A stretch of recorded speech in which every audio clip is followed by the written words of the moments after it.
Bana ibadilesa. Katogenda. Emmere ndio padenda kunga tutagenda. Manager, gwenja kudia. Emmere ani yajifumbi. Nze najifumbye. Iba notumama inategeka mmere. Kuchimba inochiteka mugongo. Njalirawo. Ya kujitwala naye njajirirawo. Soko mbulire ajifumbye nati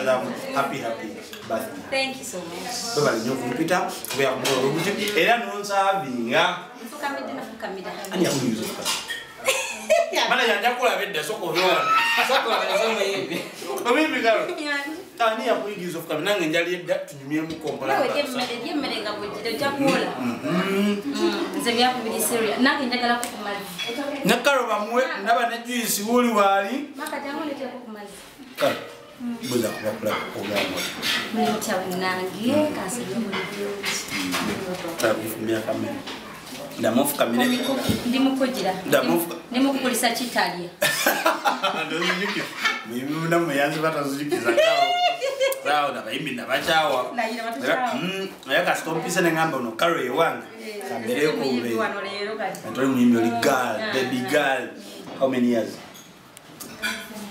count for me 19 looks sweet on you but you must chisosabana ongana paweda ninge byada karo bayini emyaka emeka sejja kujogera kubanga ba in-laws social media in-laws bagamba ebitufu batugamba tulimba omuntu wamulanga mu namugamba emyaka jagamba asije ekitufu chechi it's better never kuwa jo bana mlete juice wa karo ekitufu chechi ndi mu flow ya kubiri yenchali yao naye balimbi temuva ku flow ya kubiri karo temuva ku flow ya kubiri most of the artists in Uganda bonna bali ku flow ejo bazo kuba kyecho nayenze sirimba myaka by the way njogera nnyo era bamanyi ebikadde babimanyi naye banatuuka bwe twabyogeranga because naffe tulaba interviews tulaba comments tubisoma ngola omuntu agamba shia chikadde seri agamba nti muto so it's better netubireka neta nange bampeka juice nze sinywa amazi ojjagamba mu biseera ebituufu kati nze bampewo juice omanyi kalo nantongo nkwagala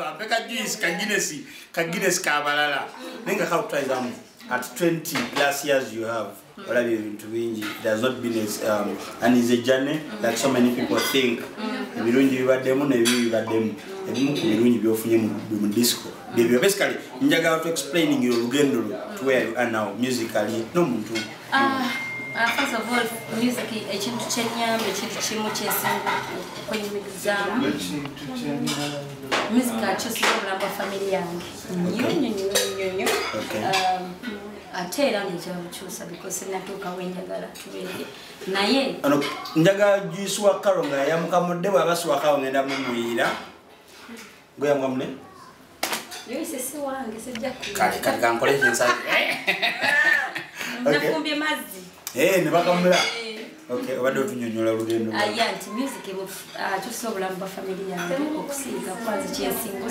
kyensinga okutunuulira mu bulamu bwange I think family first kati kyusiza nnyo obulamu bwa family yange the family is happy njagala nnyo nga basanyufu era omuntu walwala nyanguwa mama abaana kyenekyetaaga so nyanguwa okusinga ekirala byange nensoka nebiteeka byonna music yabikoze yes singa si music singa siri wano wendi kalo olugendo lwo between when you started music and when you left Golden Production till where you are there tokaba kalo kumandi tokaba kuyokola na interview okaba lero mpega idi tunula no kalo tokaba ndi mukalo wanjo kale Golden Band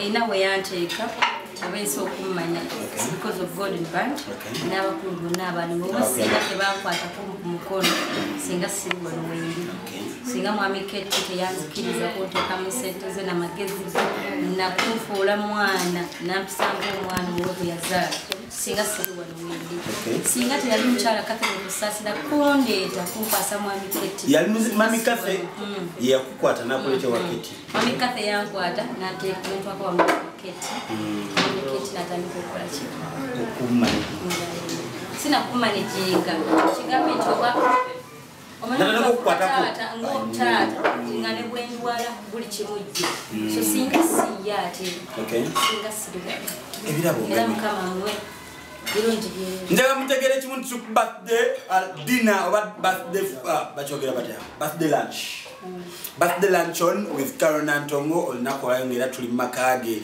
agasangibwa gye gasangibwa due to privacy sijja kwogerayo naye nga fuga mikwano gye yatuyise natugamba mujje tulireko wamu ka lunch alisi nga mikwano gyange abanyambyeko here and there kusobola okulanga muzikwa nga tuka here and there so njaga tunyumemuko ne Carol atunyonyolemu about what has happened mu bulamu bwe ng'omuntu paka walileero. Carol, fast forward oyingira Golden Production ovayo music career ekalubamu ng'omuntu as a solo project as a solo person bwali mwalinga mu group ebivulu mu kufunawamu kati oliwe kambo muyimbi si kyangu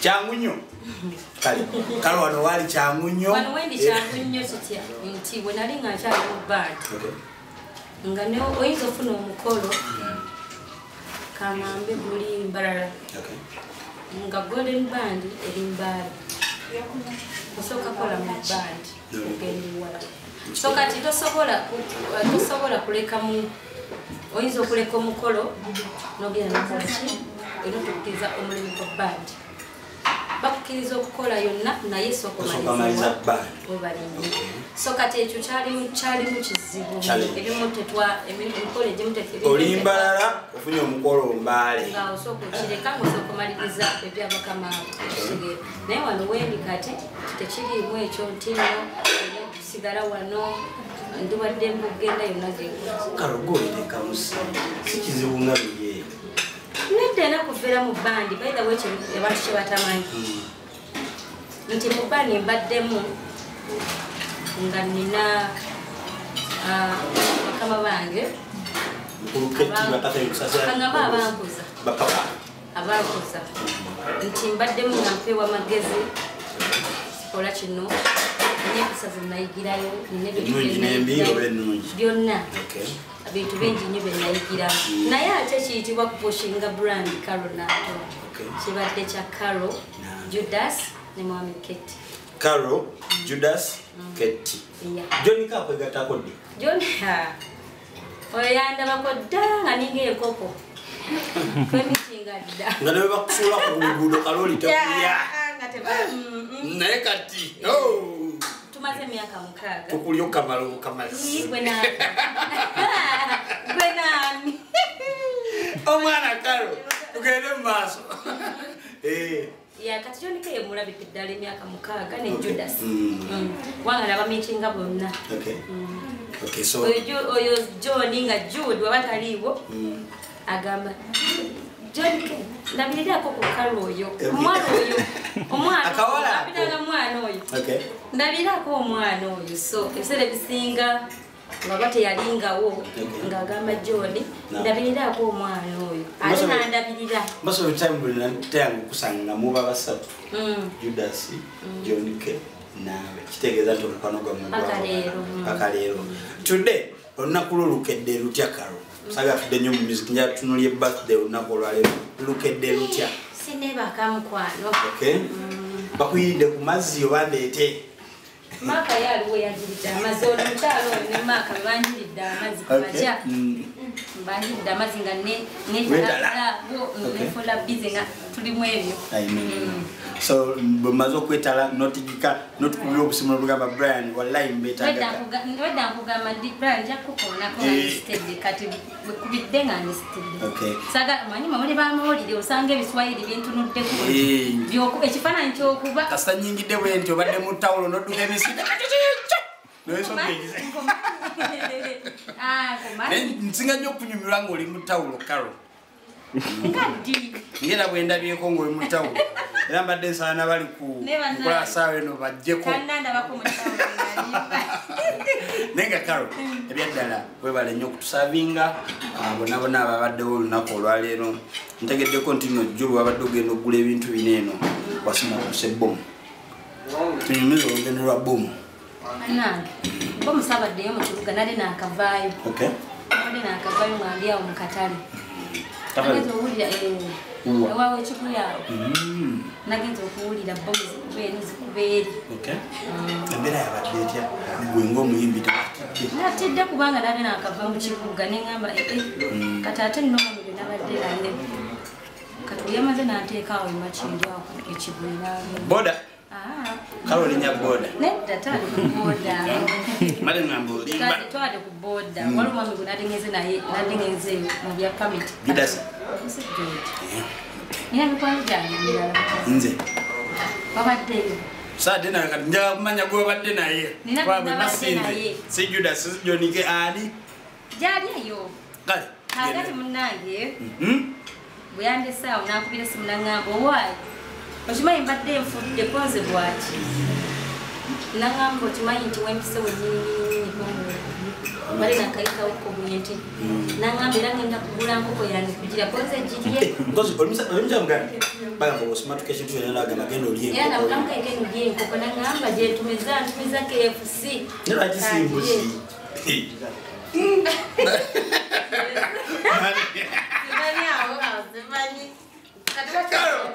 bani tugambye kati Brian kanga wesimanze nebagamba Brian genda olye embuziyo nenzija kalo n'ogimpa nenjiya bulungi nga gwagifumbi ngifumbira ddala okay sembeera yabadde etya bagamba asimatuse bambi nemusaasira nensaasira nabonna bambi olwafendijiwako ati family ziri ne kazini wange bankubidde eggulo libaŋŋamba emotoka eyabadde yakuumulira ennyo mu kavidiyo eyabadde yiye anti nange nvuga fortune angeeyo kati nasose nenekangabagambe oba yabadde yiye oba yabadde awo kubanga banne yabadde nabo yabadde fortune UBE yabadde avudde mu mmotoka ng'agenze mu kizimbe kati mmotoka wakolera awo kizimbe kyekyo Jubilee Insurance waliwo Jubilee wa CPS Oh, okay.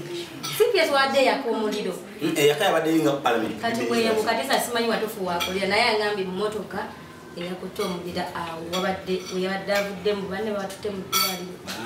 Unabadde wali sister wabadde wali musaza. Nakwate ka juice. Mbadde ka juice ali musanze ye natategere kikali maziga ngamba banna. Yayidde mbose naba kumukubira ko bantu. Oh, sorry.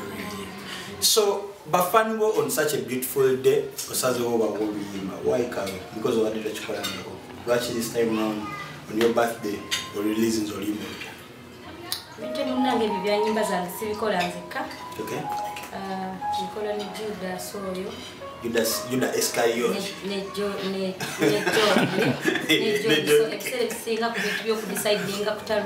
Okay. Kasambulo gwange n'ennyimba ebiddako biba so but today nebagamba nti kati Carol limba luno alute ku birthday yes era bampa n'olunaku nedde ani alwandika John Kira omuyimbi yegwe manager ya Judas production yali brand beats okay eyakubi track ntempoliddemu omulere gwa ouma yes naye yabaddeko okay so olimba luno inspiration bagijawo because we have worked with ndowooza toniko yali mulaavu oyo era omuntu gwe nani n'omuntu genda baawo nje mu ggala ne kuteekeyo omutimbe omanya omuyimbi yasemba lutimba munne twabiraba billboard bipande ng'otimba ngenda kutimba esaawa yonagala nani akukiriza I know, but my fans, Carol's fans, Carol Nako Ralero, I release a kaimba kapia at a Kalim YouTube channel here. To my Carol. Just because it's a new song. Just one. At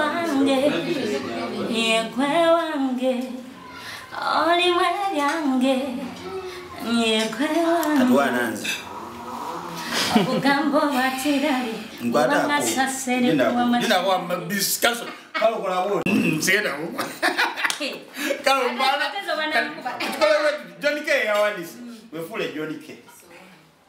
Nzeche ya wandi seko twakitingeche tugende masotani. Obugambo watirali wanga sasere kuwa mashinale Bandise captioni, potimbe to fira magari. So I feel like Automatically, baby, you're extraordinary. thank you, baby. Coincidentally, Zendi funny will finally. That's true. We're hitting a target. What take us pulaga musoke. Najiteka munyonyo. Ebe wamba market. Owa kuteke mu pocket. Nedda. Love nyinyo love bimbe mu bucket. Wow. Embunyo from my head on the carpet. Take out 5.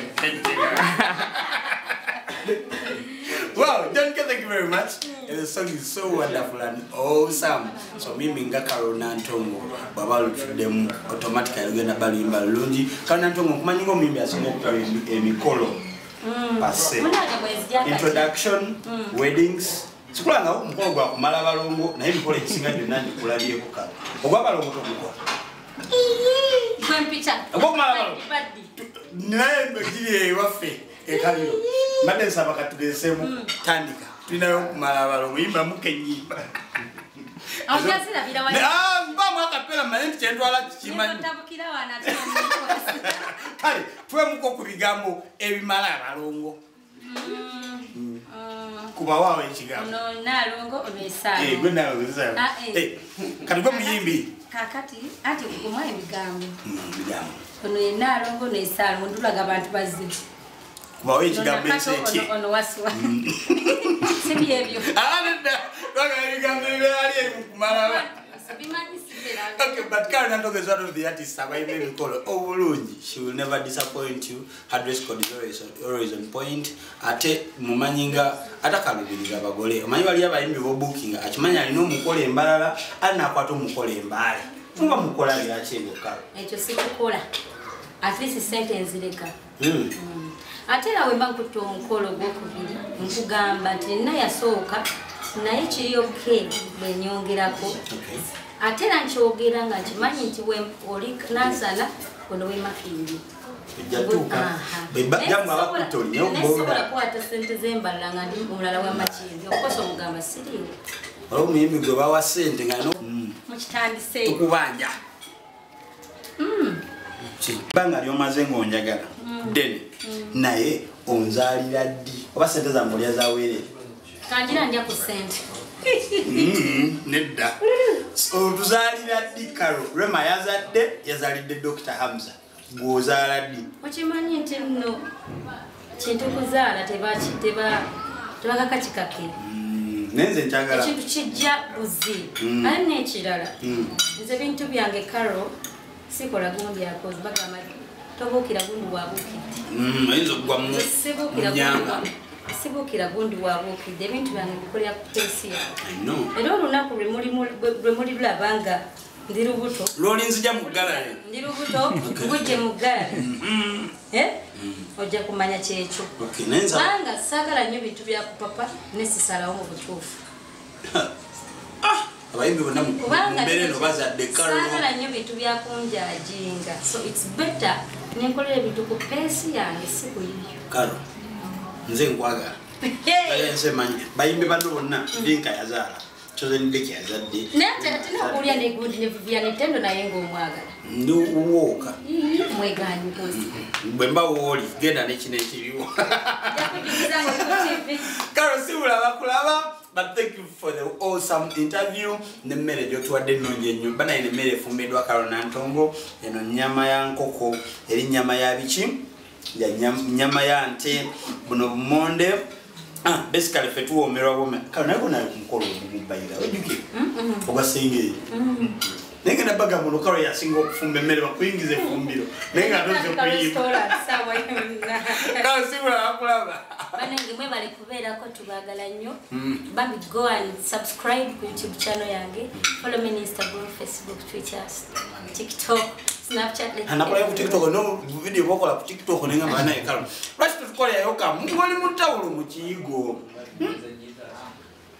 Ebyo si byansi kwa. Nze ng'omuntu nnyumya nnyo video ngoli mutawulo mu kiyigo. Abana babukola. Genda kwa abana babukola. Ngala gwe. Thank you very much everybody who has been watching. Karo Nantongo bambi akaimba kapya kafulumye Johnny K, Judas, Brian Beats video Karo ogenda jita DVD. Very soon tuli muchikola. Lecha video. So video genda be fuluma nyakaimba. Kano kaita gwe wangu. Nakaimba kawayimbye guno mwaka bakaita ensonga. Ndishu akakole demi kolokara. Semikolo joka bintu bingi. Ensonga. Bintu bingi byesijja kugomanyi kyo baliwo eyanfuye takao. Bye. So, Kale, my name is Brian Waako. So many people are here to celebrate Karo's birthday. Nange ndio mkubo. Alright, so let's enjoy.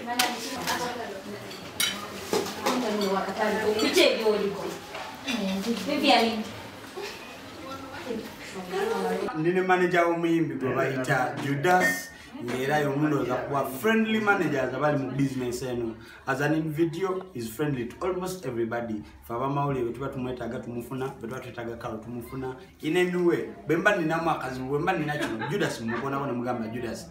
Embere weti. Era yomunku bantu at least abatukulisa ekitalia ne batu isa bulungi wa muno mimbi. Judas, nkumanyi ngo omuntu awangade ne Karo for all the time. From way back ngachali eri mu Golden Production. Karo ali atya?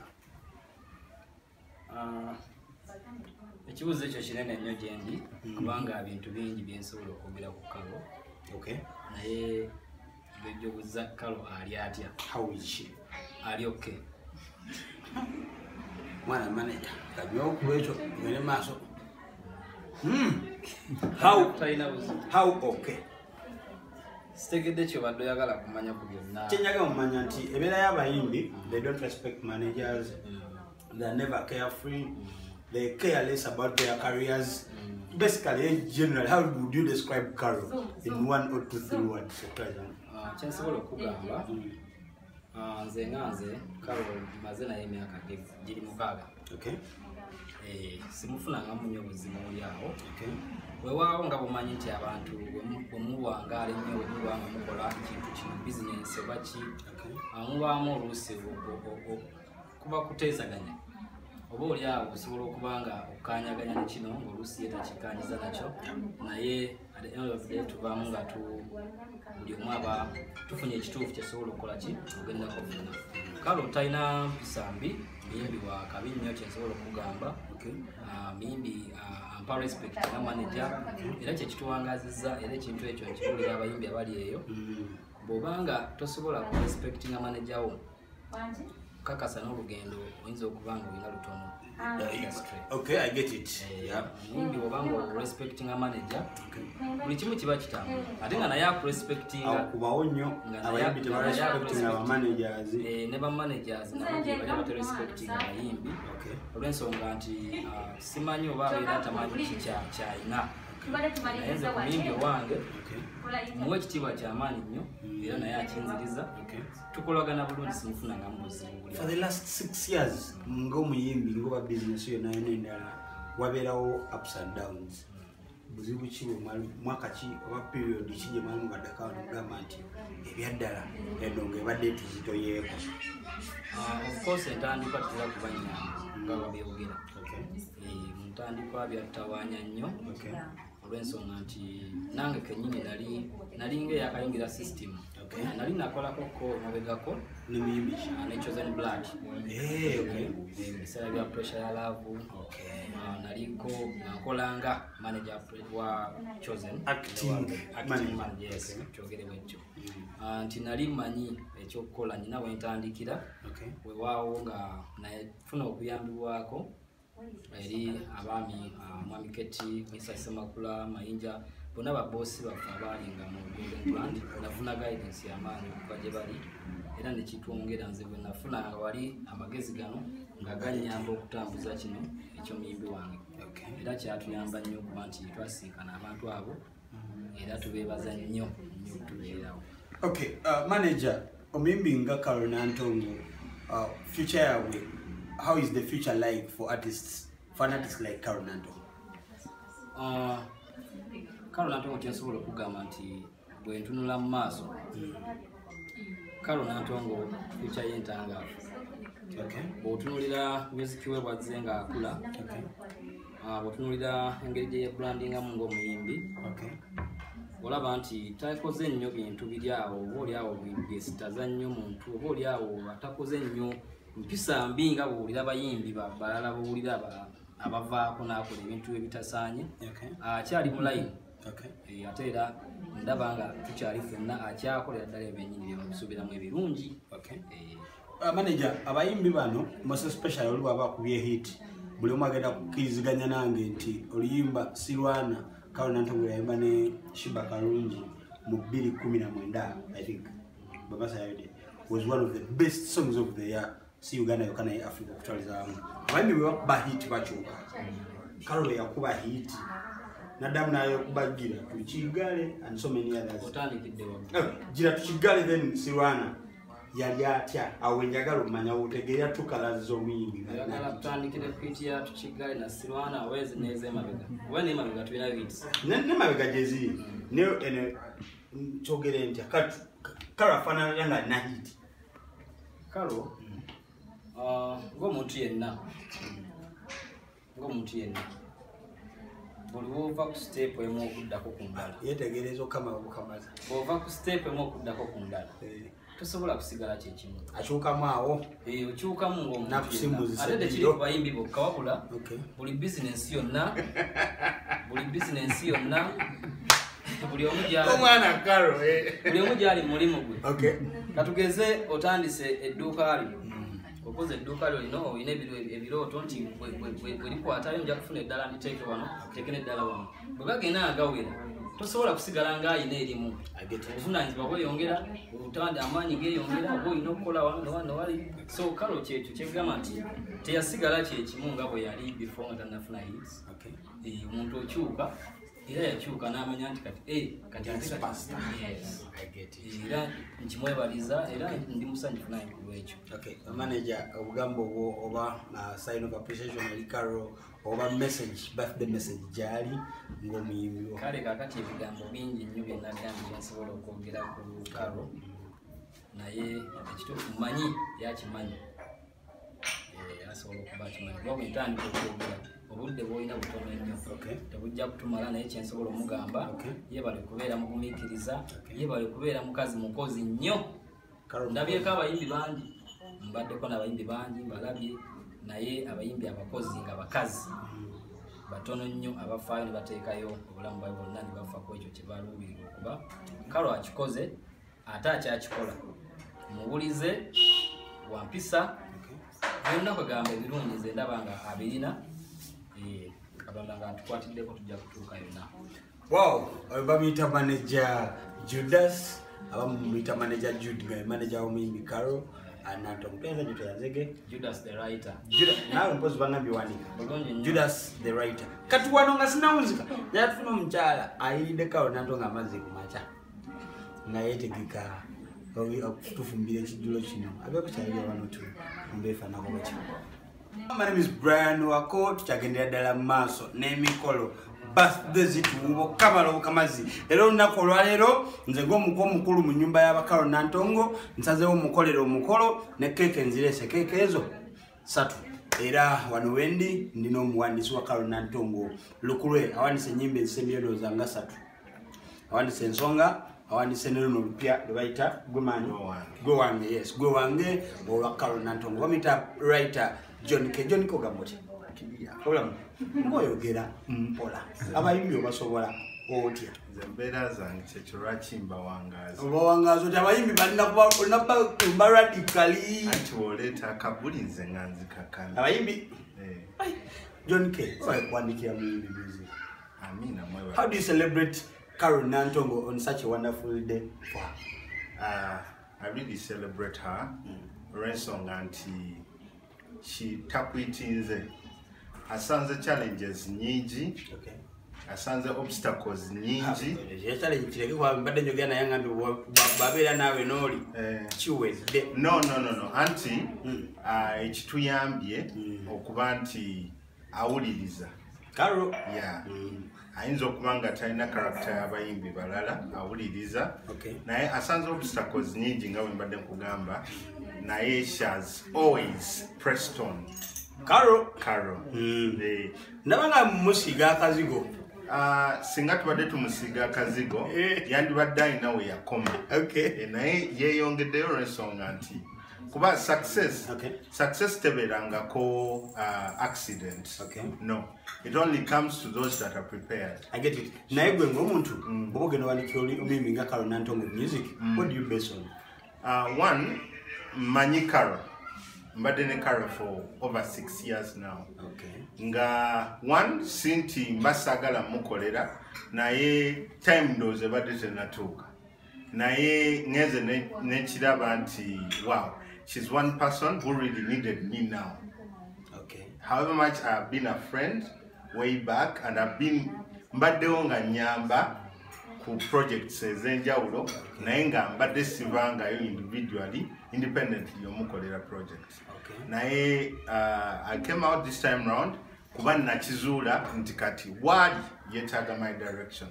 So okuba nti ndowooza ku luyimba lwalina okuyimba nja kugamba nti teriyo omuntu asobola kubuuza lwaki omukeeka wagutadde wali eri mu nyumba yo.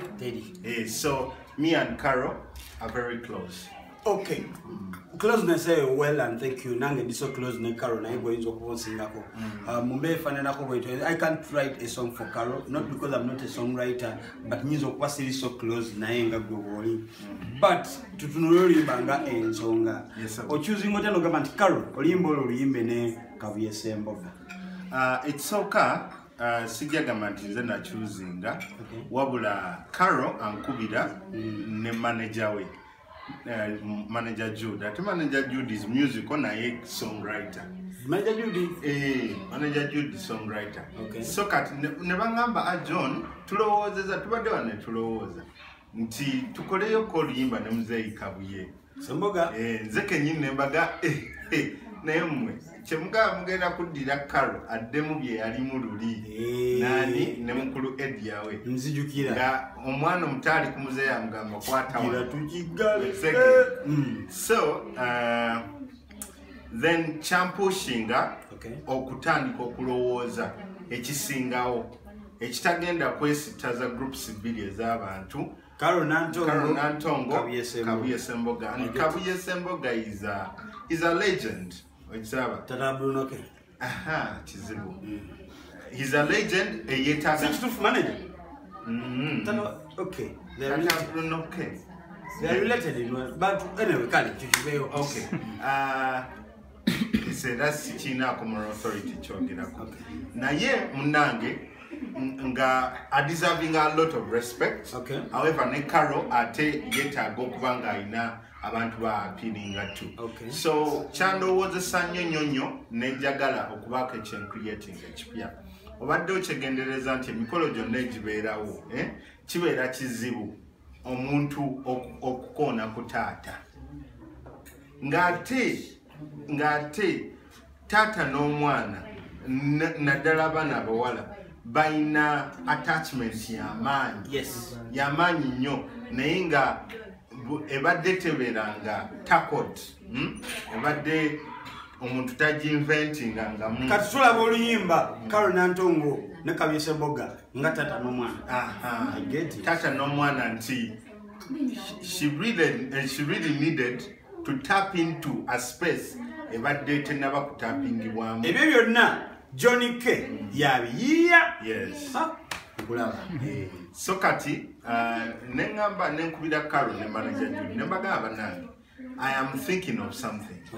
Until this time round katukole a dialogue between a father and her daughter. I get it. Something society chebadde kyayignorinze.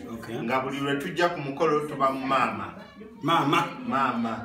Wetujja ku mukolo tuba musenga. How do you feel nga writer oluyimba luno nga bukumpi ku buli mukolo oluyimba luno luza? It is a goal achieved. Era mbeera musanyufu nnyo olw'ensonga nti nze mbeera musanyufu nnyo olw'ensonga nti ekintu kye mba nagenderera kituukiridde. Nti wowuliriza oluyimba era ogenda n'olaba bambi ndaba abantu ku statuses nga sharinze nakugamba the way I feel whatever words I should have told my dad, this song has been has carried the whole message. Everything. Gabe trouble imbala blood na ndiba koya.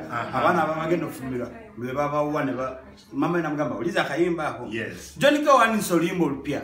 Lolaka nantongo lbayita gwe manyi. Gwe wange.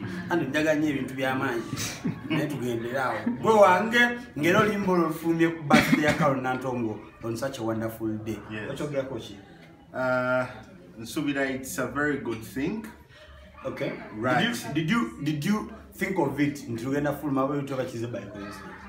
Not achieved by coincidence, but of course, buli artist anonya that one point whereby his or her piece is relevant. Okay. Kati Carol has many lovers, you inclusive. Aina abantu bangi bayagala ate aina abantu bangi abamwagala. Kanawe kunze nze njagala nnyo ate nange mwagala nnyo. Kati she wouldn't have had a better prize or a better gift for the fans. Abamubeereddewo okumala ebbanga eryo lyonna. Of course abagabe gwe wange. Nze wa Carol. Omuntu watukira okuga nti gwe wange. Okay, thank you very much, John K. John K, how do you find an artist like Carol Nantongo? Because artists are not easy. Try about expanding our education, but how is Carol? Kat Carol, for the time you've worked with her. Courage Soka, she respects me so much. Can't yampa kitiibwa. Era nze ne Carol tuli ba mikwano nnyo ate ampa ekitiibwa kingi. Mbadde manyi kayimba ka Bobi Wine nti obalaba bafunye obunyama. Naye nga wa ampa ekitiibwa kingi ate manager Jude ye tukolagana nnyo. Kati artist wabeera ne manager gwatawa kitiibwa tagenda kuwa kitiibwa muntu yenna. Business eno nga mujjudde abayimbi abatawa muntu. Ne ba manager bwe baba balina baba tebabawa bitiibwa. Naye manager Jude ye muntu ajja okugamba nti I don't like that. Kati ate ye Carol amanyi nze muntu kebere post gyatadde ku WhatsApp status mukubira ne muganji je nange nte omuntu yana mugambe jo wadise byetwagalya da no muntu batokolanga mujimu nemoza mese yana mugamba Carol bikula mukowot kati bam the fact that Carol respects me chinyambwira okumukolera ekirungi. So I find her very one, I am pretty sure she's going to go far because she respects people. Naturally, she's very committed to her work. Ye muntu gwempita mu studio sawa. Now like that very song. Sawa mega malaike sawa. Mega sawa nyo. Eche sawa soko chideke. Si chikulo limba ravayo. Ye muntu gosobola ogamba now sing this. Natakulaga nti akimanyi nnyo but she wants to try something new. So Carol mulaba ng'omuntu ensi gwetagenda kalubirira. Nti ne wakeera n'akwatayo nga star. I'm pretty sure ye muntu ali flexible. She can flex around. Sure. John K, thank you very much. You're welcome. Carol Nantongo. Nze ng'omuntu, what I could say about her nti Carol Nantongo ye muntu gwe chattinga naye gwe mbeera naye on a friendly basis. Nti kyenyaga omugamba kyonna nkimugamba. So she's all that humble to people, very nice and simple to everyone to understand her. Ng'omuntu ate ayagaliza. Ayagaliza Carol ye muntu gw'osobola okuwuliza mu luyimba n'akugamba nti John K. Ololimba luwe gundi. Ye Carol. Nata yagala kyesigaliza. Kati waliwo omuyimbi gwe nawe ennyimba recently. naye Carol yangamba nti tolumuwa nedda yangamba luwoyo yakola ki yajjo duyimba ya abayimbi tebatera sasula simayo bayakusasula balagwe tugenda osiba tukireke ekyo bambi kale John, thank you very much. Kaddenga kano tusima, we are celebrating Carol Nantongo in such a wonderful happy birthday Carol, I love you so much. Okay, I love her too. Okay, got it. Manager, thank you.